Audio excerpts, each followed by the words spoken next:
Qonşu bucaqlardan birinin 20%, digərinin 60%-nə bərabərdir. Böyük bucağı tapın. Qonşu bucaqların cəmi 180 dərəcə olduğu üçün birinə x, birinə y desək, birinin 20%, digərinin 60%-nə bərabərdir. Yəni, x vur 60% bölü 100 kiçik bucağın böyük faizi, böyük bucağın da kiçik faizi bir-birinə bərabər ola bilər. Burada hər tərəfdən 100-ləri ixtisar etsək, 60 və 20-ni də 20-yə ixtisar etsək, burada 1, burada 3 qalar. Deməli, 3x bərabərdir y-ə. Bizdən böyük bucaq tələb olunur.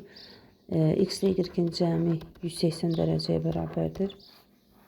Y-in əvəzinə 3x yaza bilərik. X üstə gəlsin 3x bərabərdir 180 dərəcə. 4x bərabərdir 180. Və buradan da x bərabərdir 45 dərəcə alarıq.